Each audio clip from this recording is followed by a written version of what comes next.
thank you guys for coming. We weren't sure what to expect, to be totally honest with you. So we're pleasantly surprised. So really do appreciate you taking the time to come out and listen to us. So first, introductions. I'm Kristen LaVault. I am chair of the Recreation Commission. I'm Jen Hansen. I'm the co-chair. David Candela, just down the board. Didn't get a title. That's Sean. He's our honorary member. Hello, Sean. Hey, Sean. Trooper. So again, tonight we wanted it to be a little bit more informal than probably some of our past presentations. We're assuming a lot of you might have seen already the Board of Selectmen presentation. So we're going to kick off with a little bit of repetition from that. There you go. Oh, what did I do? I don't know. Try the plug. Looks like a wire. The plug mode. Sorry. There we go. Yeah. Just keep going. Okay, I'm going to keep talking Yeah, while I keep figure that going. out. Okay, so we will have to start with a little bit of repetition from the Board of Selectmen meeting, just to make sure everybody does have that background. But what we want to quickly do is just get more into a Q&A session. We're going to share with you those questions that we're hearing over the last couple months and answer those. But we really want this to be interactive. So, as we're going through items, for example, we were talking earlier about Calander, and folks have information that they think is relevant or questions, please jump in then. We want this to be more of an interactive discussion. So again, we'll start quickly by revisiting some of those slides we have presented in the past around just our story, what's been happening the last couple of years, how we got to where we are today, why we're moving forward now with what we're moving forward with. Something that seems to really resonate with people is the concept of a maintenance cycle, which is something that we've learned a lot about and is one of the key drivers of what we want to do. And so Jen, just again, to level set everybody, will just kind of bring you up to speed on exactly what we mean when we keep referring to what the maintenance cycle is. And then just a very brief recap of, again, what we're putting forward at town meeting for Articles 16, 17, 18. So we'll try to keep that background brief because I think a lot of folks here might be familiar with that. And then we'll move into the questions and answers. So before I dive in, any questions or comments? Okay. All right, so I'm not going to read through all of this, and that's why we got you printouts. All of this is also available on the Recreation website, but I'm just going to tell you our story over the last few years. That's awesome. So a facilities master study. Really what that is exactly what it sounds like. It's a consultant comes in and looks at the various facilities that the town has, its gymnasiums, its fields, its resources, and does an evaluation. And in here in the slide, it talks a little bit about a lot of the things that they look at. We have copied, I'll get to our recent master study. It's really essential to guiding capital planning for recreation. The last time Southborough did one was 1999. So we've been flying without one, an updated one for some time. And for that reason, recreation, we have not had a capital plan as part of the town's capital budget. More recent items have gone through in articles in the town warrant. We want to change that. And so in 2016, Park Corporation and Birchwood were engaged, and they started a facility study. We've known for at least a few years now that work needed to be done on the fields, but we couldn't put anything forward in a capital plan without this study being completed. So it really is a sequence of events that had to happen.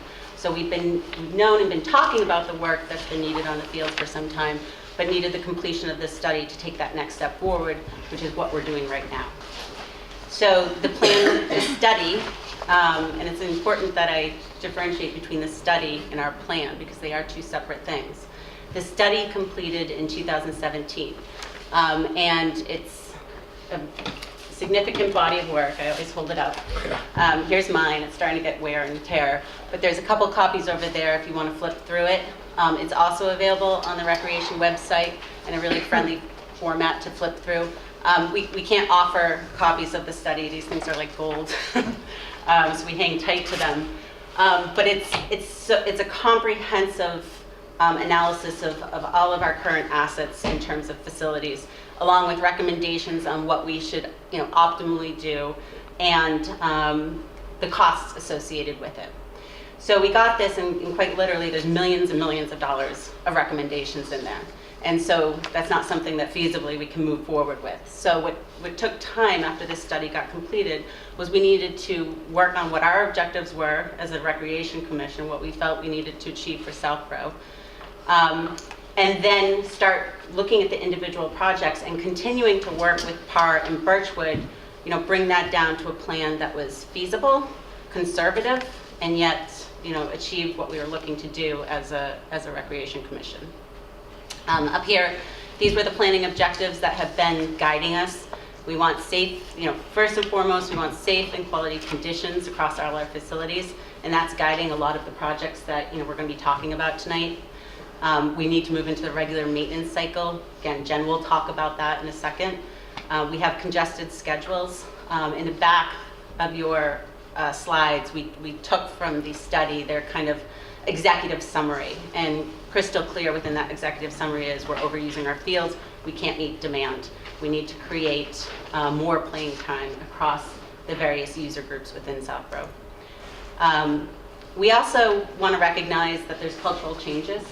Times are changing. There's a lot of working parents. Sports earlier in the day are harder to support. So we want to create opportunities to extend those hours in recognition of some of those changes in society. And then last, we really want to work with what we have. It's our goal not to have to acquire more property, and I don't think it's a big secret. There's not a lot of property to acquire in Southborough that probably would meet our needs. So our goal is really to do what we can with what we have, and again, some of that comes out in our current plans. Don't worry. No, We said this was informal, so we have music. Although it is her turn. Don't worry about it. I'm sure you guys are all good with that, right? All right, so we want to take a couple seconds because you're going to hear us talk a lot about this tonight and about the maintenance cycle, and Jen's going to do that for us. So I think the biggest thing that we're trying to illustrate in these graphs here is this is the hours that we are spending on our fields. And so the red line is the 80 hours. It's really the max that you should be spending on a field. And this is per month. And the 60 is really ideal. So as you can see, we're way over where the max hours on our fields are. And what's really important to understand is this means that our fields are taking additional wear and tear that they wouldn't normally, or they're not expected to be able to absorb. So we're kind of asking a lot of these fields, and it goes to explain why the fields are in kind of the state they're in. And this is just a sampling of like the spring field usage. We have the same problem every other season on our sports teams as well. And this is in addition to the fact that we actually leverage like St. Mark's and Fay and even some of the high school properties as well. So this is just usage on our fields, so we can't even accommodate what we currently need. And so the other part about fields is that there's this maintenance cycle we talk about, and in a maintenance cycle, you're supposed to play on a field for 4 years, and then year 5, take it offline and rest it. So you reseed it, you let it grow, and you just give it a year to give it a break, to let it come back. And by doing that, you're actually extending the life of your field by giving it a break.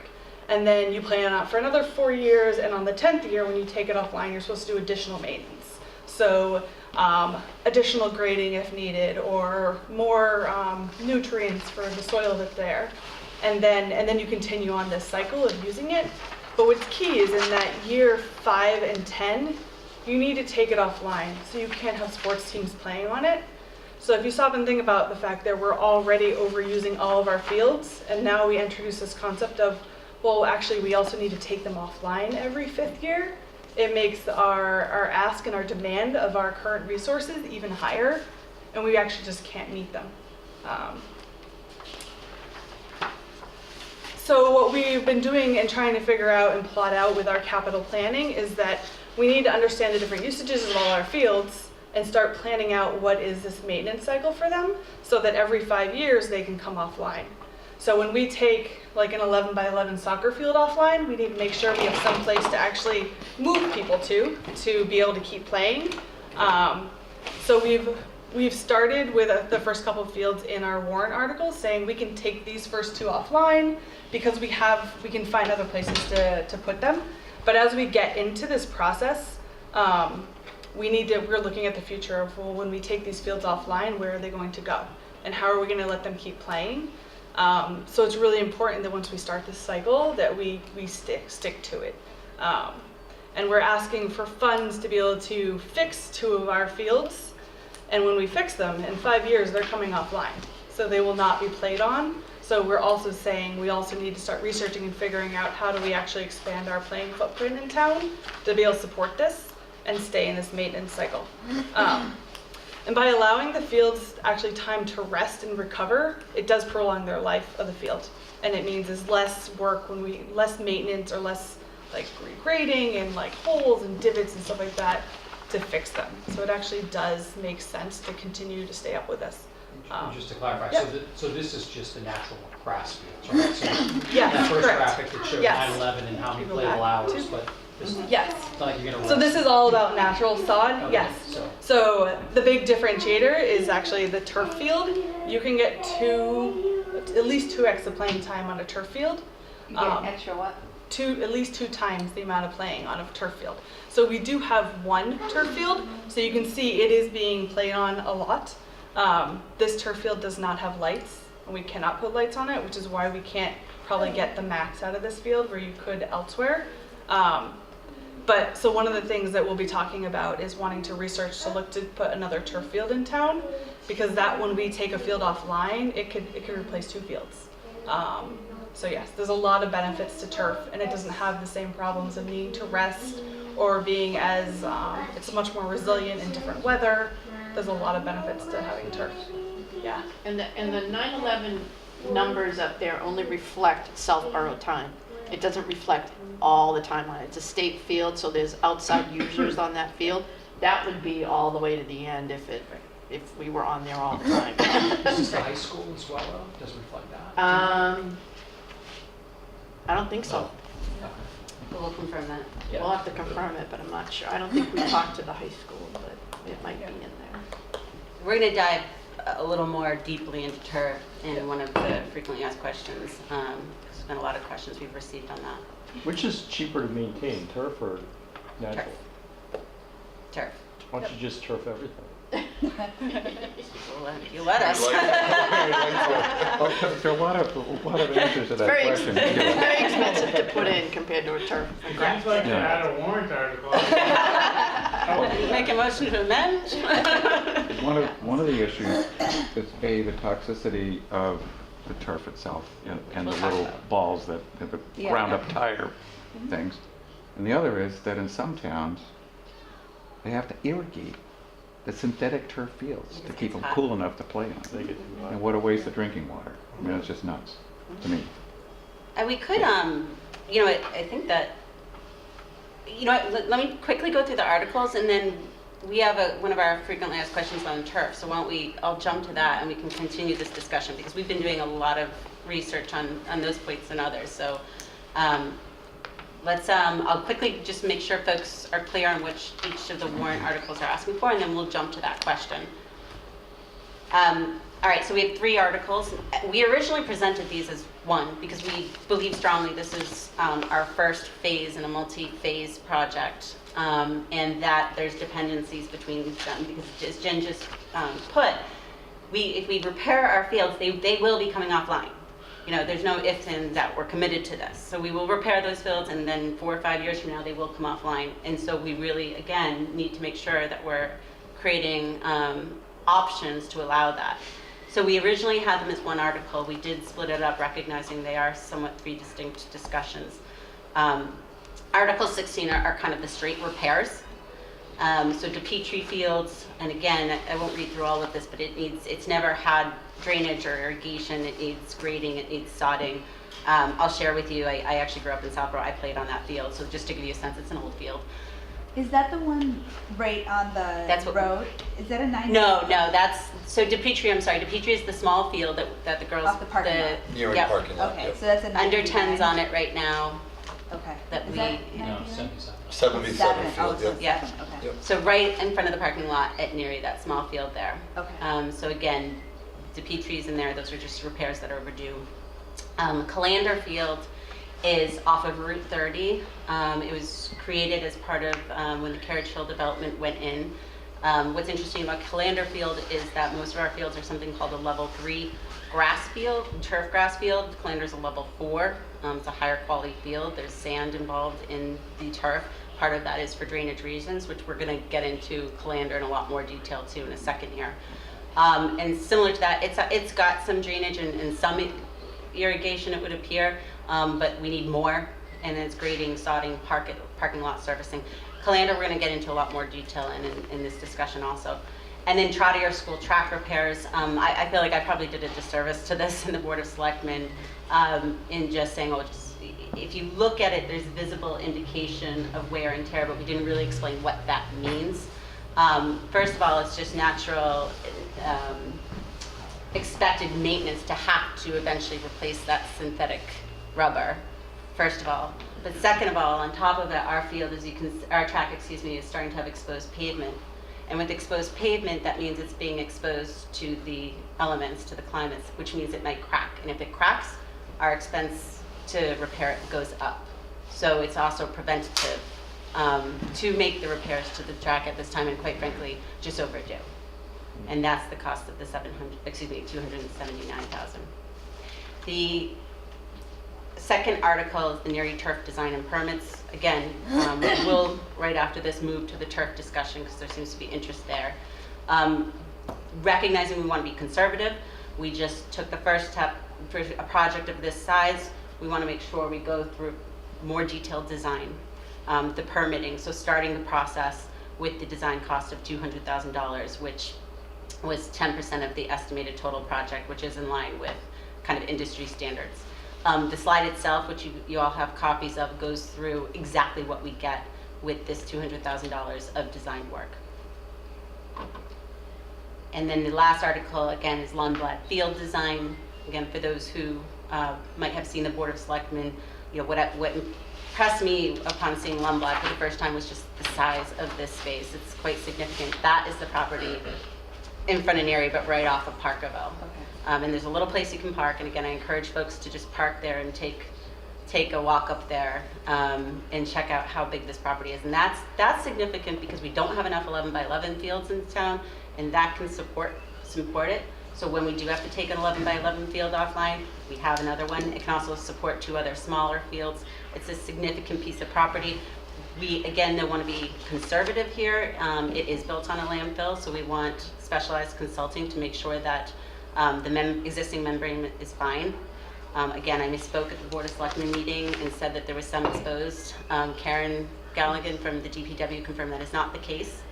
But we do want to make sure that that's looked at, as well as get some reassurance that if we do what the facility study suggests, that the quality will be maintained and that it won't settle over time. All right, so again, I know we moved quickly through that, but because we've shared this information in other forums, we thought folks might be familiar with that. Before we move into the questions and answers, which we've teed up quite a few from what we've heard, does anyone want to jump in now with any comments or questions?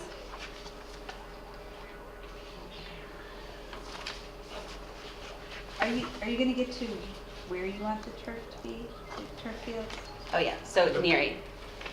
So Okay. the property, if you're looking at the playground, Yep. that large area of grass Yeah. kind of big behind field to the behind it, left. yeah. So all of it turf?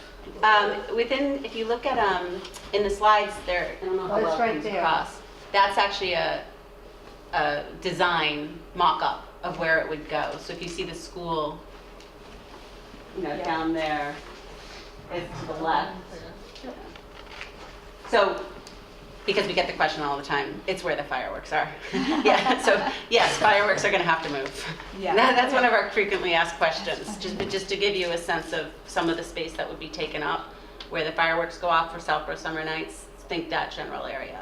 And some of this design Design, could change, yeah. obviously. I mean, we're not writing this in stone, this is exactly what this field is going to look like. Good point. We want to, that's part of the process, is we want to find out how it would fit best, how it could work. It's a flat area of horrible grass, but it's Yeah. dirt, basically. Yeah. And it's, the little kids play on it now, and maybe some other, but it's what seems like a perfect location for it in the design, with the ability to build it there. But that could change a little bit. We'd like to incorporate, we just don't want, I also, sorry, it's just not soccer, by the way. We're talking, obviously soccer's gonna get a lot of use out of it, but it's lacrosse and possibly baseball and softball and other rec sports and other, field hockey, High school. everything. Obviously, soccer is a big group of it, and Yeah. but there's a lot of use for it as well, Adult too. use. Yeah. And what size would the fields be? Would they stay what they are now, or would we get bigger fields out of it? We're looking for regulation size. Yeah, Soccer definitely field, 11 we don't versus have 11, those. then maybe some other, then you could Okay. cut that in half. There's again, Yeah, you could turn To them allow into flexibility. other size fields or have half and half, and then that would be great. maybe even do some practices out in the baseball field, things Yeah. of that nature. Yeah, So okay. you could cut it up into a lot of different positions. That would be the idea. And that's a good place where, again, this is on the recreation website in a very, again, I find user-friendly format, Yeah. where they dive into much more detail on the possibilities for each property. What's wrong with it and what could you do with it? But the idea would be to get a regulation size field because we lack those.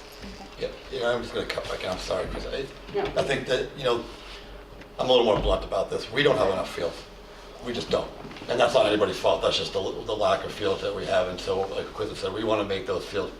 We have some fields, they're close to being in horrible shape. I don't want to say they're unsafe, but they're not far from it, right? They're not just, the arguments that I've heard from some people is, we're not Brookline, we don't need to have, and we don't even want to have the best fields. We want to have fields that you can play on without the ball rolling into the parking lot when the field is like this. It's not an exaggeration. Beyond the embarrassment, beyond all that, we just want them to be functional. But the turf field is such, in our minds, and we get that it's a big deal. It's a big part of this, because if we don't get this rolling, these small amount of fields, we're still, I don't want to make, we're still several years out before the field is actually put into the ground, right? Most likely, if not longer.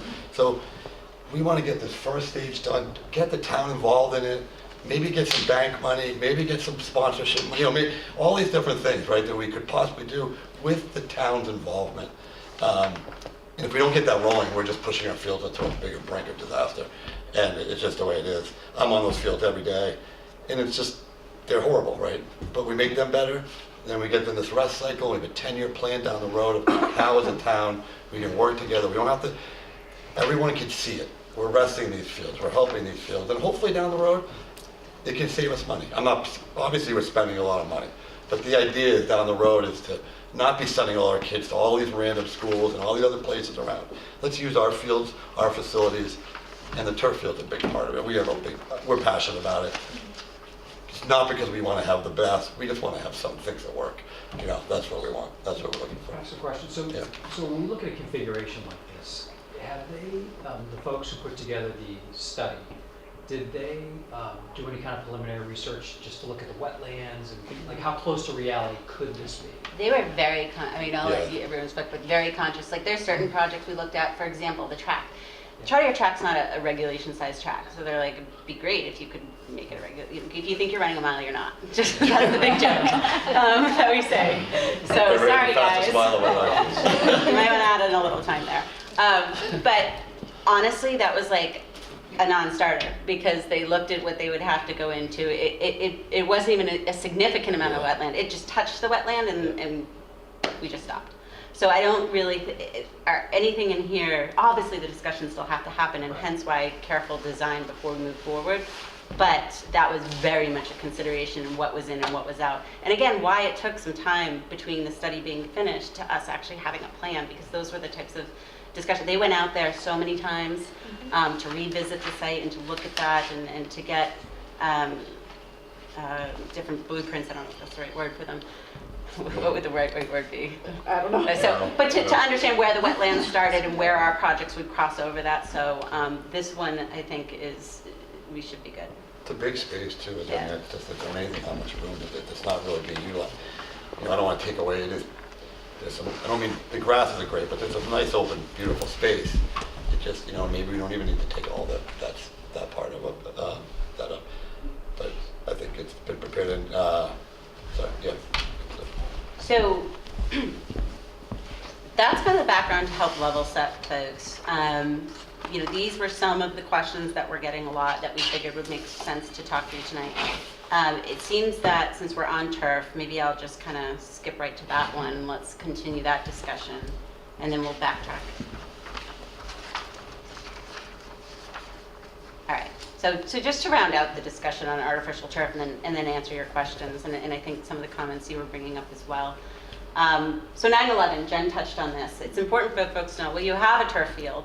We do, but it's state-owned, so it's not ours. And with that comes many restrictions. And there's no guarantee that, we have a lease right now. The lease was just renewed, 15 years. But at the end of that 15 years, there's no guarantees what could happen. There's restrictions.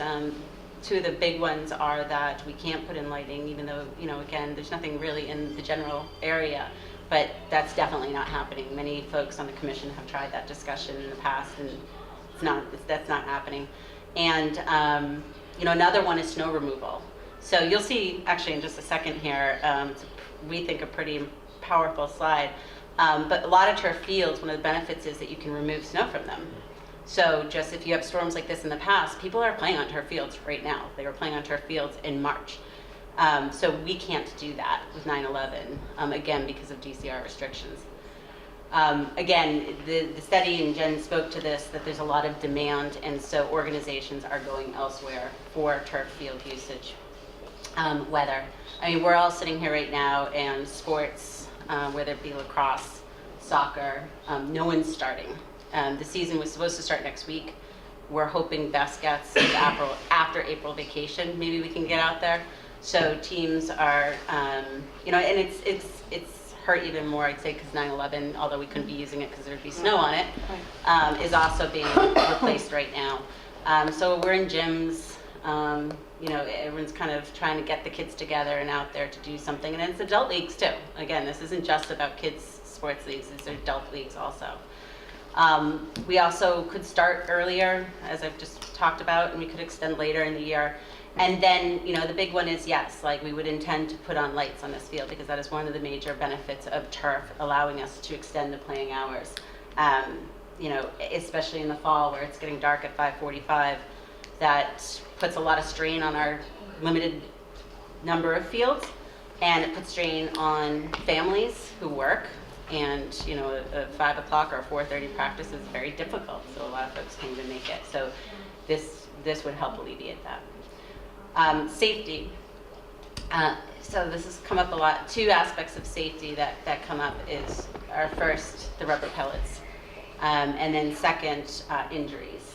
And if you go online, and I just put a couple here because we only wanted to use kind of more government-based websites in our reference materials.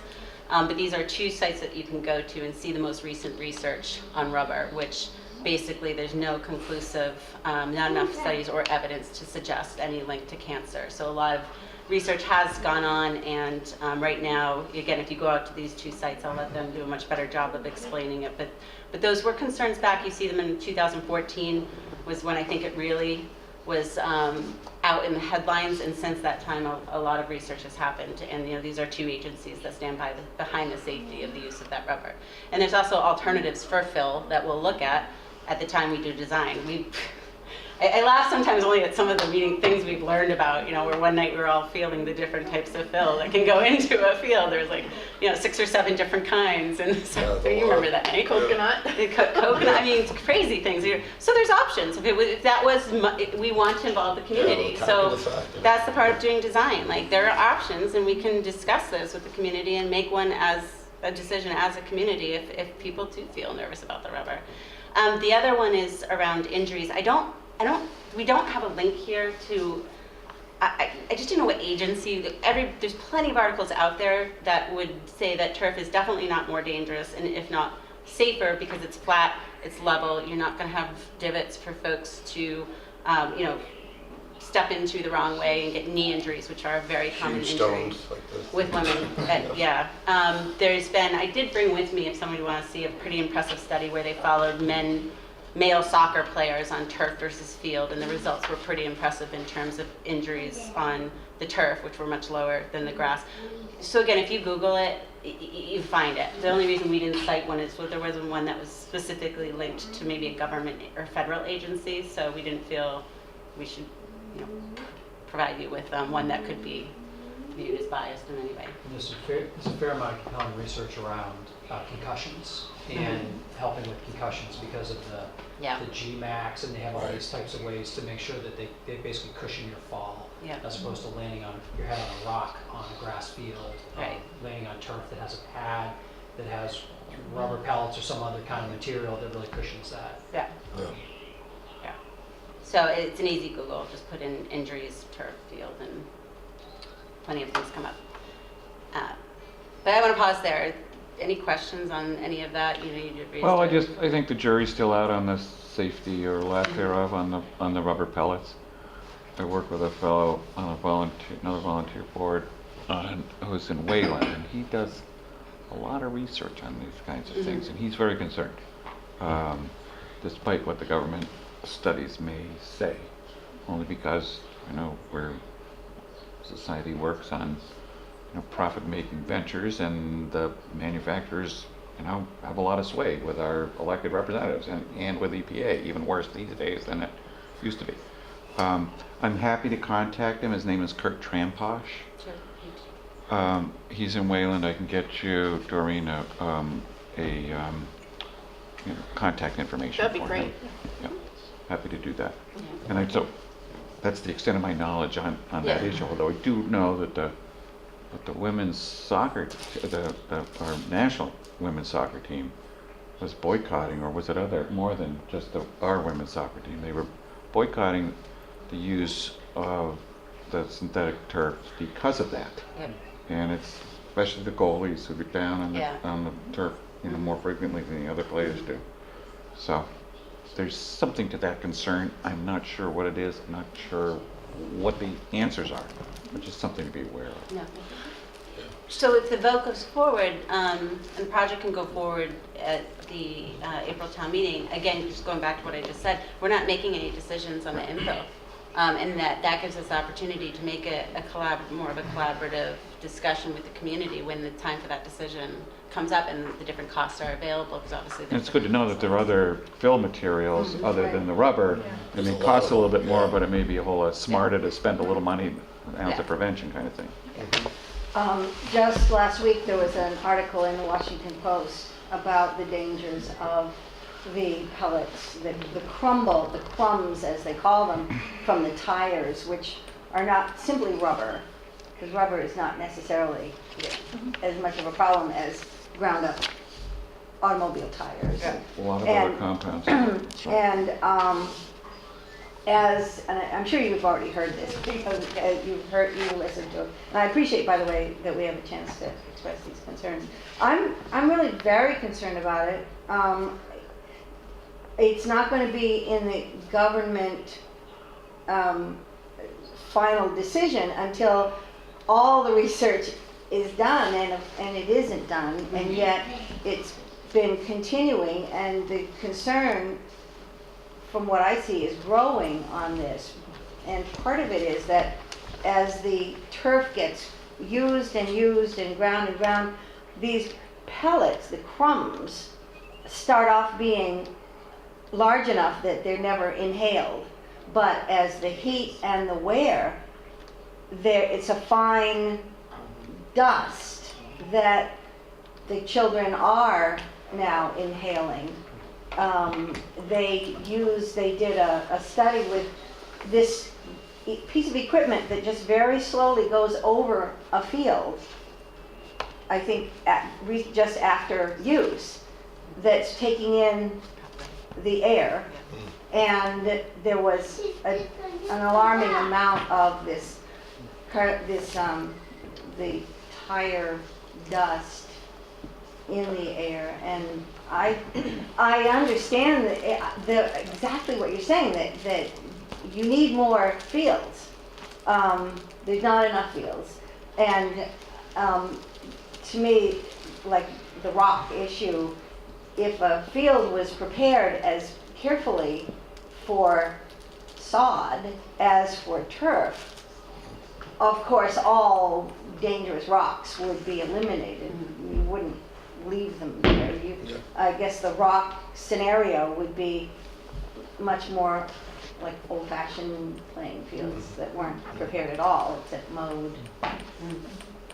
Yeah, and we know we already talked about the moisture is such a huge problem for our grass fields, and the lack of the. We talked about not being able to start seasons, but then it's also during the season, fields just get shut down left and right, Yeah. and lose a little playing time. So it's a balance, but I think what we can commit back to you is to continue that research, but also as part of design work, and we've already been provided, we just don't have it on hand tonight, the alternatives that are available, and again, just Yeah, I educate think the that's- community. It's pretty amazing. He brought in, we weren't doing this for this field, we were doing it for another one. He brought in jars, because it isn't it. My kids play soccer. They play Yeah. all year round. So it's we want to do the right thing. Right.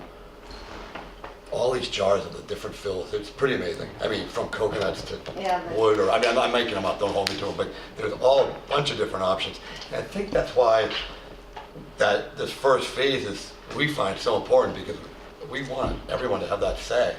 Because other people are going to have the same issue too, you're not alone in that. And so I think, but what they might not realize is that there are other options. And then they might not be fine, some things might be too much, but some might not be. And that's the time to decide if it's healthy. We want them, we certainly don't want our kids, not being healthy. So Is there? it's amazing how many options there are. That's what I was surprised by. That's wonderful to hear. Yeah. I'm curious about the length, the height of the grass. I live near Mooney Field, which is not one of the fields that you're discussing. And I walk past it often, and every week, even in July, when the grass is this tall, or they're mowing it down to such a short height that, of course, that's also, isn't there like some kind of? Yeah, I mean, I don't know about Mooney, I'm sorry to interrupt. But I know the sports fields can't be too tall, just because It's the play of the The play ball. of the For grass. baseball, Yeah. they But need Mooney, to have I'm a certain not, height, yeah. so that the play of the ball is safe for the kids and they can run. And digging out the cross, the- the cross, you gotta dig the ball out and stuff like that. So. The larger open field doesn't get mowed as much. That's not used as much because it's so wet. It is very wet in there. And so the baseball diamonds get mowed quite a bit. Yeah. And And of course, between the plates, it's all dirt. Yeah. dirt. Anyway. Yeah. Right. Bases. On the, Yeah, oh, thank you. it is phases, yeah. It's like that. Play, So before we move off turf for a second, this was to us a pretty powerful photograph, and just to kind of remind people, this was actually St. Mark's last month. So where the majority of our town right now, whether it be youth, adults, recreation, we can't do this.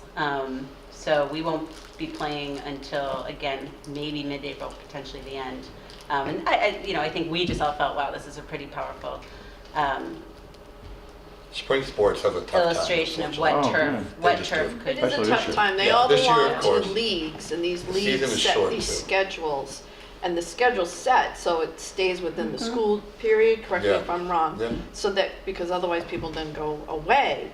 So they're trying to crunch in all these games. And the towns haven't even opened their fields yet. Sure. And it's very difficult, and they. For lacrosse, we go to. It's hard for the parents, and then when we you throw rent- the weather in on that, forget it. If you got a rainy spring, they're in trouble. We spend money at St. Mark's to go inside their gym. To go in there, they have like an indoor turf thing or whatever they have in. So we we probably have just the girls, I'm talking about just the girls lacrosse, which is probably half the size of the boys lacrosse. We spend $1,000, to rent for 2 practices per league, that we really could have outside, but, it is what it is. Same with soccer. So we certainly can come back to turf also, but to go through some of the other kind of key areas, and I guess I'll just start from the top, but again, we can jump around. These are the questions. We spent a lot of time talking over the last few months to the town administrator, to advisory, to the Board of Selectmen, to citizens, so we tried to kind of pull together most of what people seem confused about or concerned about. So first off, just kind of, this is almost administrative, just understand, we talked about this at the beginning.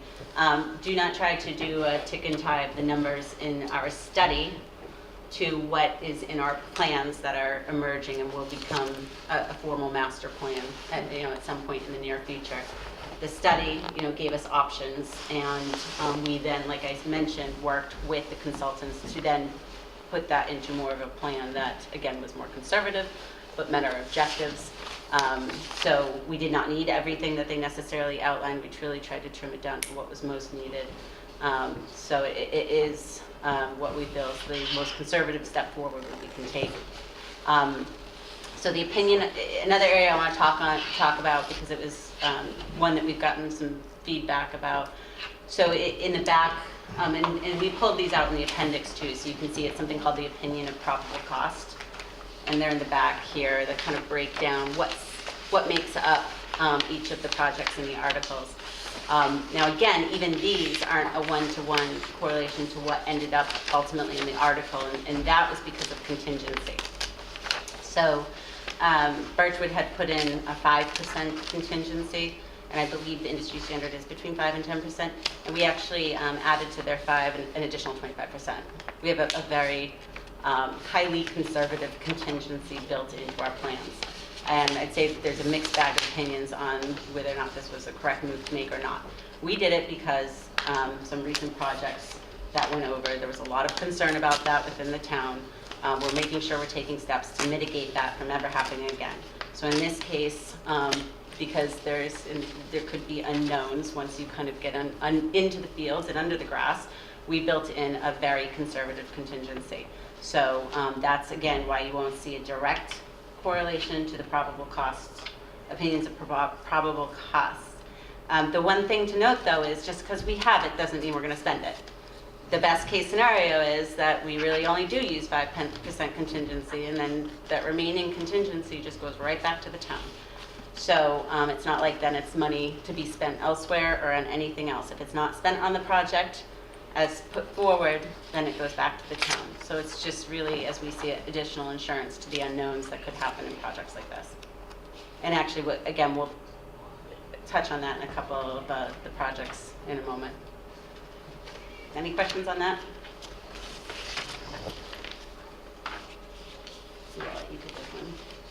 Sure. So I think when we go in asking for these warrants, just to understanding of what this is like, what is this actually going to cost me as an individual taxpayer? So we worked with the town accountant to figure out if these warrants pass, we bond them, what does it actually mean for us, and what does it look like? So they're saying this will most likely be a 5-year bond, and what we've got for you is the different projects are the names across the top. So Trottier is the track, and then it will tell you this is the actual tax rate or the estimated tax rate change. So for Trottier, it's 3 cents was what it would go up if that is passed. So it shows you that in FY19 taxes, the average household, it would be $16.16. So we've got this broken out so you can clearly see what the impact to the taxes is, and kind of like the biggest takeaway is the total. So if all 3 of these warrants pass, this is an incremental $273.91 per average household. So over the course of 5 years. So that's your total over the next 5 years. But this just gives you a lot of detail on what exactly this means to each individual taxpayer. As we know, like, it is a concern and it's a question, and without actually seeing it broken out, it's kind of hard to understand what it actually means to you as an individual. And those were provided by the town accountant? Yes. It would be about $50 a year. If they were the same Correct. each year, it'd be $50 a year. Yeah. Can I make a suggestion? Yeah. So in fiscal 19, 58.93, is that right? Yes. If you're trying to persuade people to vote yes, you should put the cost of not doing anything.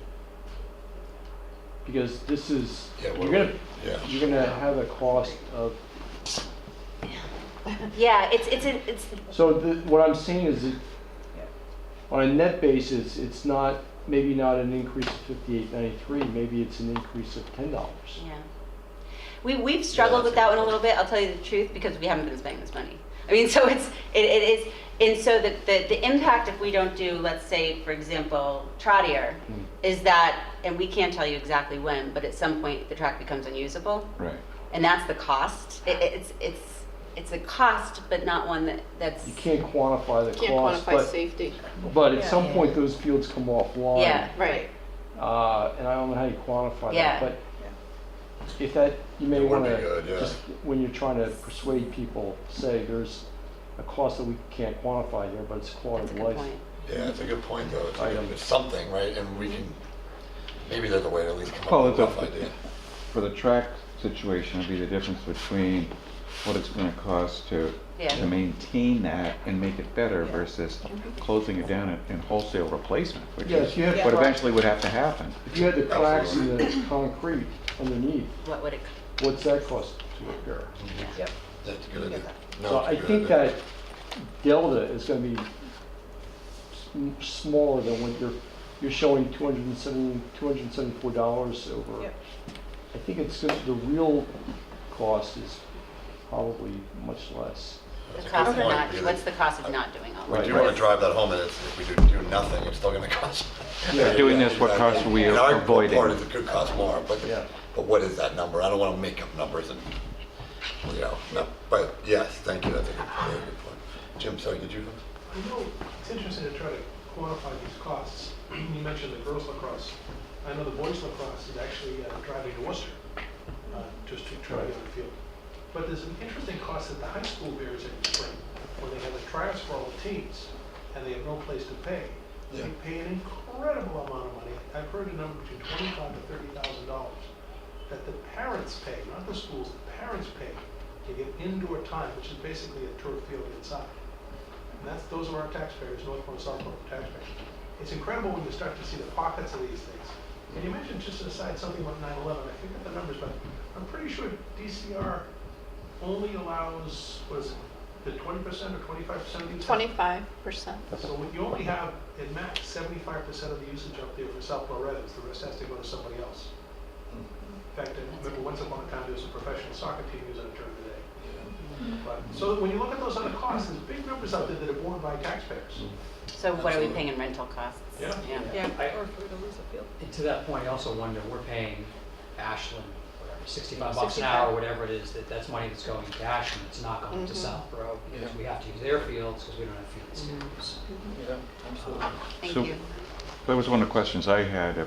We've looked at all our nearby communities, ones within reasonable driving distance for a Saturday morning event, and they're maxed out too, or if they aren't, they charge a fairly hefty user fee. Because Yeah. that huge complex in Northborough, So they do, so those indoor complexes are like exponentially more expensive than another town. So because we took 9/11 offline to rebuild that field there. Yes. So we worked with those sports teams trying to offset them for their spring season, and we did. We called around everywhere. I think they've all got homes, but they're scattered all around neighboring towns, and we are paying them their rental fees Yep, for those okay. fields. But it wasn't they easily had availability. It's they're sneaking us on Sure. here or there. Understood. They're not ideal times. so everybody's Helping us out. facing the same situation. Yes. Yeah, yes. Yeah. And the club, there's also a new wave of club sports, which is in every, like lacrosse, soccer's huge. Right. Renting a new turf field would be a breeze. Let's just be honest. For some reason, we won't even have extra time, but, if we did, it would be, there's somebody plenty else- of people to use it. You could plug it in. Yeah. Oh, easily. We'll Plug them offset in. costs, Yeah. yeah. Easily. But I think we'll take all that feedback and incorporate a slide of what would it cost. No, if it's a we great didn't do idea. It's a it, big- the cost of yeah. the rentals, the high schools. The transportation cost by the parents Transportation. driving out to Yeah, that's Worcester. no, it's a great point. I've been trying to make Thank that you. point, but I haven't been able to really make it clear. So it's a great idea. At least have a slide that just says We got all we're that. not. It's not. If we do nothing, there's still. That'd be great. You could have, Yeah. yes, you could have a map showing how far Yeah, some of yeah. these teams have to go Yeah.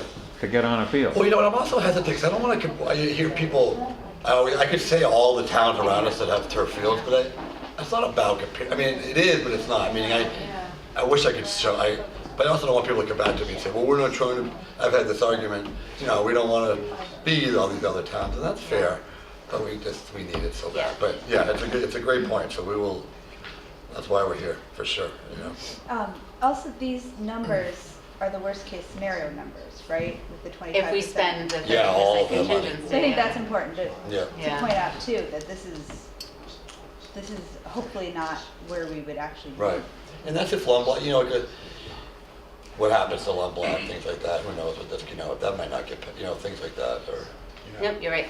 So that's important. And we actually just wrote to Brian today to confirm that the money would go back base to the town as additional funds. And basically, the taxpayers would see it in probably the later years of the program. All right, so this is my messed up. So what's wrong with the Trotter track that has to be fixed? Again, Board of Selectmen, I don't think did quite justice to this, and we were talking to some folks at the beginning of the session, and I think we touched on it already. I mean, it's pretty straightforward. This is not unexpected maintenance. This is what you should expect when you have a synthetic track field, and it's synthetic track. And I think we've already discussed with y'all about the fact that we're now potentially pushing it to the point where we're going to increase our costs, and we will get what the difference in cost is if we do in fact end up with cracks in the pavement. we assumed, I think, that it was so, let me speak for myself. It was my bad. I assumed that it was so bad that it was Yeah. obvious. Like, to me, it's just odd. But again, I take it for granted that people that aren't out there all the time and aren't looking at, even when they're walking, aren't analyzing the track when they're out there. They have sneakers on, and they can do it. But it's really bad. As our job to look at these things more in depth, we just kind of assume that everybody would be able to see how bad it really is. And if you go there and take a look, it is, as bad as those pictures even are, I mean, it's the entire track. It's not like there's one section that has a little black on it. It is the whole way around. It is just a mess. It's a mess. And the future is not bright for that track. So just a suggestion on your presentation, I think a lot of people are going to want to know how old it is now, how many years has it been in service, and how long would a replacement surface be? What's its lifespan? I think we have, but that's a great point. I don't mean that to be, No, yeah. somebody's going to ask. Of course, yeah. I'm just saying, I think, do we actually have that answer now? Or maybe, I don't mean that. We might not. If we get a break in the We might actually not, do. yeah. So just to give folks an idea how this went about in maintenance. So some of the feedback we got early on from the Board of Selectmen was like, well, great, you're doing all of this. DPW does maintenance every year. Are they doing enough? Is that going to go up too? And that was good news. We sat down, we had meetings with the consultants and with DPW. And the really nice thing was the DP, track aside, we have not been doing necessarily all the proper maintenance there, but there's no additional costs that we need to worry about at this point in time. In terms of the fields, the maintenance that they're doing on a yearly basis is actually appropriate. The problem is back in '99 when they did the facility study, they were able to get into a period where they were actually resting periods a little bit, I guess. But then over time, demand increased, usage increased. We did not implement formal policies, our more informal members coming, formal policies to ensure that fields were rested, and it just slippery slope from there. So maintenance, we do have that information, and we can incorporate in to what needs to happen and when. One point that I think also was made, because a lot of feedback we're getting, and we'll talk about this in a second, is, is this all for the kids? This is all for youth sports, and it's not. It's really important to highlight. There's a lot of adult organizations out on these, and the track especially. It was pointed out to us that Southborough is a very hilly, uneven town, and for senior citizens to have a place to go and walk, there's limited spaces that are flat. It's the cemetery and it's the track, and so really, I mean, this is one that's absolutely for all age groups, and I think important to all age groups. You see all sorts of folks out there. We need more trails. Yes, there we go. Build would be good. All right. Golf course could have. Let me pause for a second before we keep going through some of ours and see. Can we go back to our questions? See if there's any particular ones you want to talk about, or? Yeah, or does anyone want to Talk about calendar. We haven't talked about calendar. Yeah. Okay, let me get to calendar. That's why mostly it's all this year. They're like, finally. Okay. There's not a lot of points here, but trust me, there's been a lot of discussion. So lots and lots of discussion on Calander lately. So again, just to level set, Calander went in when Carriage Hill Development went in, which is, I forget off the top of my head. Do you recall how many years ago? I don't. We do. 2001, 2002 maybe? That sounds about right. I printed out a slew of emails today, so when it went in, the field was put in as part of it. I think part of it was to help with drainage, and that's why it is a different type of field. It's level 4. It's a better field, but there's sand in it. Part of that is to help with the drainage, and it has drainage. And the facilities study that gave us the opinion of probable cost also included work to improve that drainage. So reestablishment of the swales, addressing hillside erosion, that's a concern of some citizens. So that was all observed and incorporated into the plan. Further discussions with the DPW and then the consultants since the Board of Selectmen meeting where this was kind of highlighted as a concern indicates there could be more work to be done. They continue to look at it now to understand if higher up in that hill towards the actual Carriage Hill community, is there some sort of failure of the drainage system? So those discussions are happening right now, and this is why design work is needed. I mean, so we have 30% contingency already built in. So if the drainage in the existing plan is found to need to be enhanced, we do have within that cost that 30% contingency. If it was found out that that contingency, was not enough, then we don't do the project. And that analysis gets done early on, upfront, to reduce any sunk costs as much as possible into that type of work. But yet, at the same time, you need the funding to proceed forward with the work. So it's acknowledged. We have some drainage costs already baked into the plan. If we need more, we do have contingency.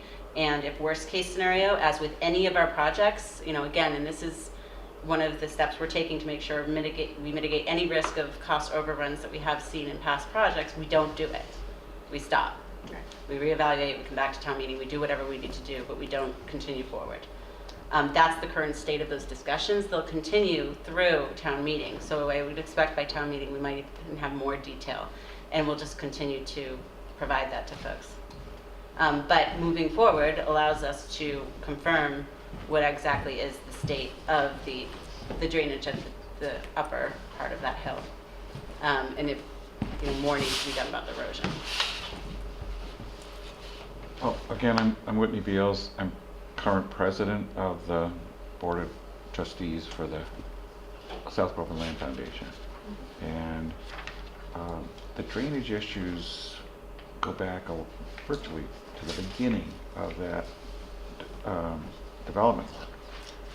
And I can't sit here and tell you whether or not the drainage was under-designed or poorly installed or both.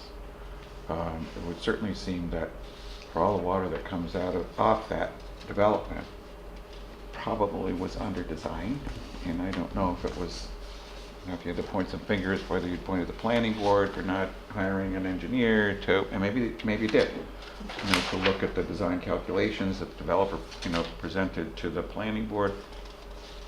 If you really had to dig into it, you could, if the planning board's kept good records.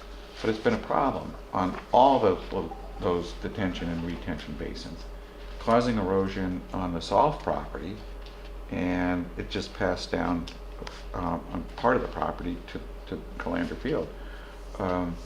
So I would think that, and I wasn't on the Solve board at the time that the board really engaged in trying to figure out what the issues were and how to mitigate them. And Hewitt can address that. But it would seem to me that any property owner is bound by state law not to cause runoff problems on an abutting property. And Carriage Hill Development is. And I don't know if the developers, is even reachable anymore. Who's, the legal... They went bankrupt. Well, they went bankrupt. Okay, so they're not reachable. But there is a legal entity there at Carriage Hill. It's the Homeowner Association or some such thing. And I know that Salt went to them and said, well, here's our engineering report, and here's what it would cost to fix things. They said, oh, that's way too expensive. What if we just, clean out those basins on an annual basis, and that should help a lot? Well, it's helped some, but it certainly hasn't. The worst offender is, I guess, the basin that's closest to Calandra Field, and Hewitt's got some recent photographs just, showing Yeah, we've an seen. increasingly large gully that's formed, with the water coming out of that basin, and that's not right. Let's face it. I would look to the homeowners association to share in the cost Yeah. of fixing things, because otherwise, we or the town could take legal action against them and say, look, this isn't right. Yeah. We don't want to do that. That's we would prevail, but it would be costly to get there. You'd much rather have a negotiated, settlement here to get things fixed. We engaged with Karen and I think it was Mark directly after the call and I'm sorry, the meeting, and they already reached out to town council. So town council already has a request to look at it, and I thought that was one of the emails I pointed out, so I could share some of the details. But I wouldn't want to speak for any of them anyways. But the point is, those discussions have been initiated to see if there are options there as well. Trying to figure out what, if anything, there is to go back to. Right. I don't know. Again, please, this has to come from them. But I think initial indication was they weren't finding much Right. to fall back to. But we're all just waiting for town council to obviously submit the opinion versus speculating. And so that's another avenue that we'll absolutely continue to pursue. Okay. Yeah. My name is Hewitt Heiserman. I live at 10 Central Street. I was the vice president of SALT for many years. Sally Waters was the president. And we had a hydrologist come out and look at the embankment just above the Calandra Field. And his point was that that embankment, because of the volume of water that's coming down directly from the impervious surfaces, that was a threat to the embankment, and that the embankment, which is SALT's property, could fall onto the field. So the town then would hold SALT responsible for the erosion, even though it's not SALT's water. 100% of that water is coming from Carriage Hill property, which is evident if you've been out there. You can see the gully underneath, above Calandra Field. Yeah. I mean, Karen couldn't be here tonight, but she'll be at future sessions, so again, I hesitate to speak with her, but she acknowledges that we collectively need to do something. And so doing the field repairs, and correct me if I'm getting this wrong, No, doing the field repairs at the same time, it just all makes this project make sense. So it's just, do we have enough in the warrant to do it? And to your point, are we exploring all possible costs, possible avenues in terms of sharing of costs? So Peter Bemis was the hydrologist that came to the property. Peter. Yeah, so he may have notes from Okay. his work. We paid him to give us an opinion, and then, How long ago was that? Like roughly? Sally? Oh, there we go. Yeah.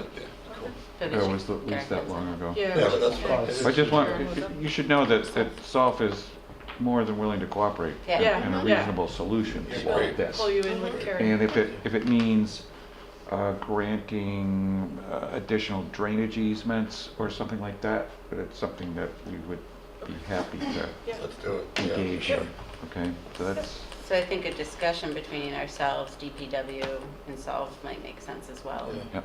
And then you're Agree. Yeah. between now and got town meetings coming soon, but I mean, yes, it's a piece of open space and available for general public use, and I think there was a trail that partway down the slope and where it begins and where it ends, but people do walk there, Yeah. some, which is nice. But we, if we can be part of the solution, we're more than willing to do that. yeah. And because you have a lot of information where it's been hard to get that, and so thank you. All right, so we'll be back in touch on that then. Good. Like non-drainage question. And this applies to all the fields. Is there any discussion as part of this improvement netting or something to prevent balls from rolling into parking lots? Like I always call it calendar. I didn't even know it's not called calendar, but you know, at the field where the kids sit, we get covered with ticks. Like it is tick central over there. The ball rolls into the woods, and you come out with ticks on you, and it's just so unsafe. Yeah. So just something around the field to prevent that. We've heard that, we've experienced that with our kids, and it's I've had something them on that, me from coaching. yeah, as we go to look, we've discussed exploring like what are our options there. Like could we shift that field like a foot or two the opposite direction to give you more space on that far side so you're not in the bushes or And things even like just that. sitting like on the sideline waiting for your, like when Yeah. you're not on the field, Right. you get ticks. And I mean, I've already had some Lyme-related disease, so I'm like extra paranoid about it. But I mean, you know, you see your kid coming off the field with ticks all over him, and it's terrifying. So Yeah, something we've heard that and There's some experienced brush it. into Petrie too. Yeah, Yeah. so we we thought talking we about The the Petrie, because the Yeah. coaches stay on that side by the field, and I Yeah. warn the coaches when they come, because my kids play on there, to watch out for the ticks. I think if we cleared some of the, again, I in shouldn't. spraying but- too. I mean, maybe Yeah, there's got to be some spraying, options, and you we've know, talked, it's something. funny, because I brought that up, because it's been an issue. We'll look into, for sure, I can't, you know, I don't think We've it's a asked big, the I think we could questions, clear like, out can that we bush, clear wipe some of it the out, brush? you know. Can we shift the field a Yeah. little bit? Like, what are our options? And that field, the Petrie goes like this, literally, so the ball, so that's Yeah. things we want to And fix. calendar Yeah. too. I mean, Yeah. it's just the whole side where the coaches Yeah, and right kids where those, sit. yep. It's just nuts.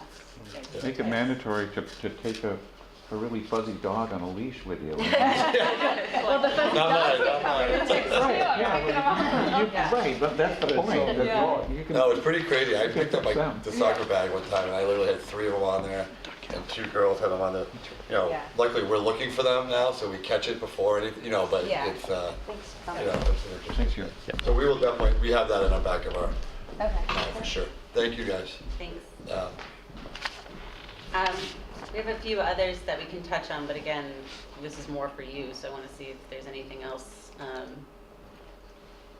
Very interesting. I learned a lot.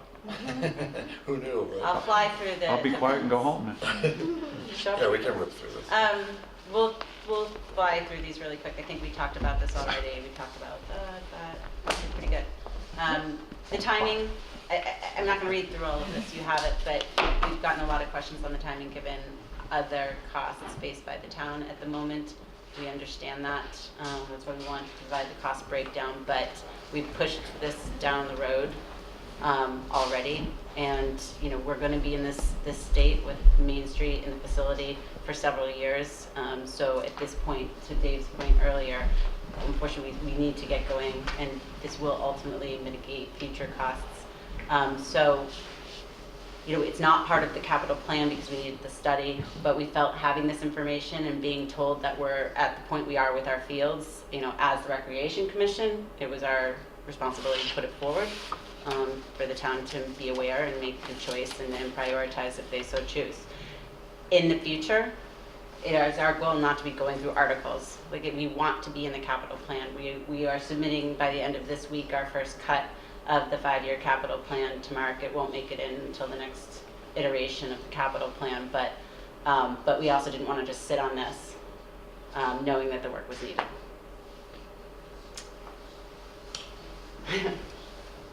So we get this one a lot. I don't use the tracks. I don't use the field. I don't have kids. Why should I vote for this? That's life. And you know So I what? can't say move? I wish I could say I use the library. I should use it more. I don't use, well, actually, I do use the senior center a lot now, so I can't. But the point is that there's many resources that not everybody takes advantage of, but it's what makes Southborough Southborough. It makes it a desirable community, and it's all of our assets that come together, and it's our youth, you know, and raising them in a way that they have access to recreation.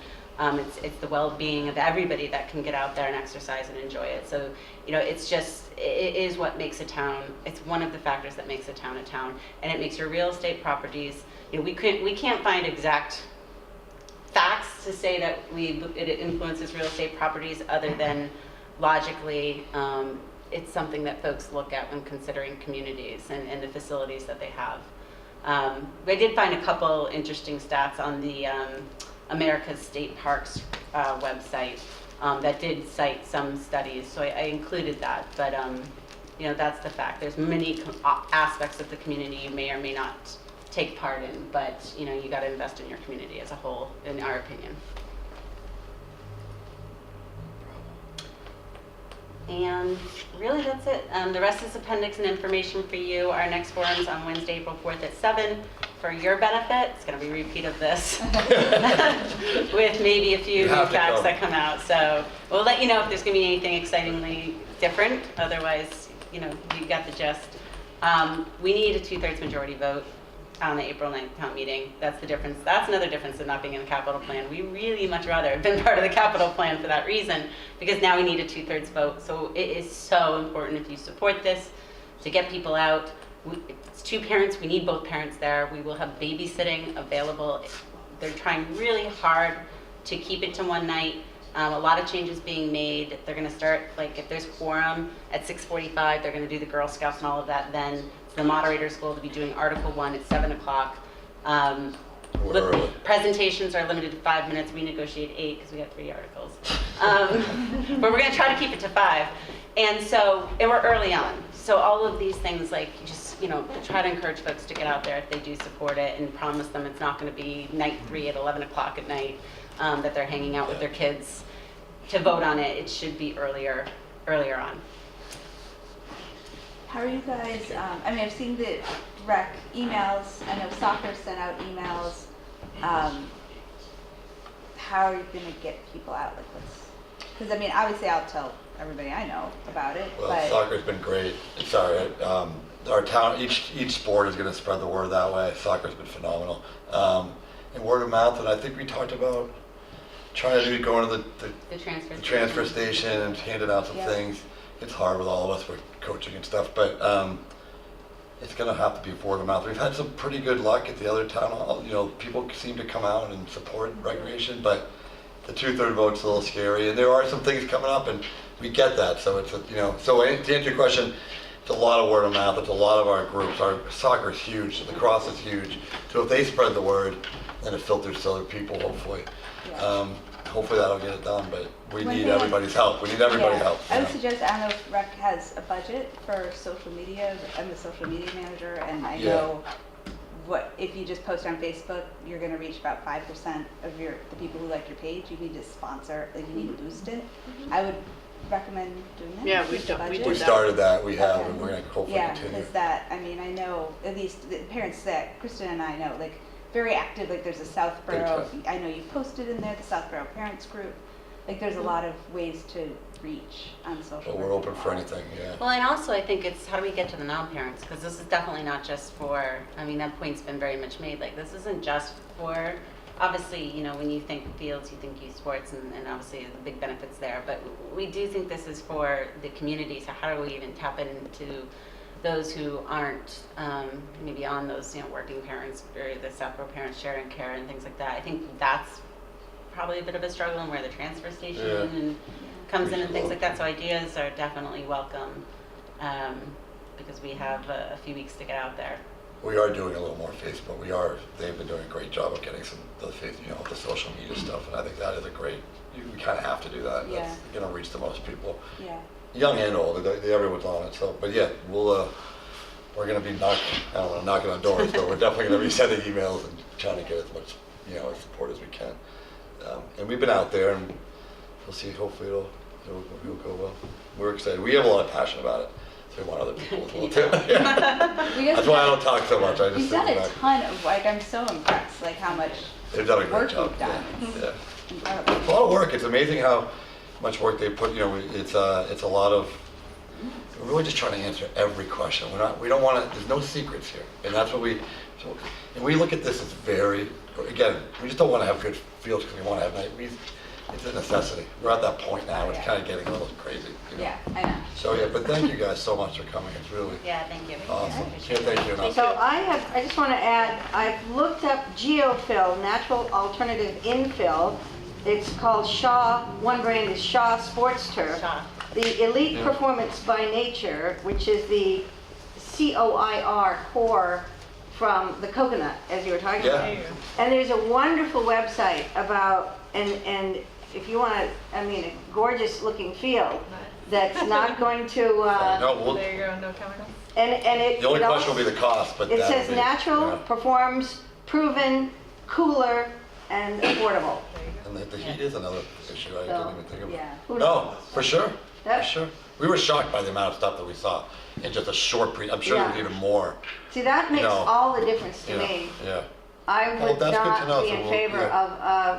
of the other kind. Oh, that's good. So you're not alone though, I'm sure. Yeah, Yeah, it was a big issue a couple of years ago, so yeah. I see it as being an issue. Even for got sure. a nice Thank you, yeah, we'll bring that up. But we'll incorporate that in too, so Yeah. that's helpful Yeah, I feedback. think Now we that's need good to, we because gotta, when that study, it was not a study, but it was an article about, because my daughter plays goalie, I really Yeah, looked at it about yeah. the higher incidence in cancer in goalies. Goalies. And I was like, They're on the ground. and you Yeah. know, she plays clubs, she plays on turf, so it's like, it's Oh, me a little too, same scary. thing, yeah. Yeah, so, Same thing. I mean, I would support a turf They field no bring it matter home in a what. shoot, I mean, it's a lot, but I think we'll do, that'll be the option of the people, for sure, that's I what we think want. your Yeah. point, we should let people know. Yeah, you should say like there isn't like especially if you guys see that it's like cost neutral to get a different kind or even just a tiny bit more. Tiny bit more, Just say that because there's so many parents who are concerned about turf.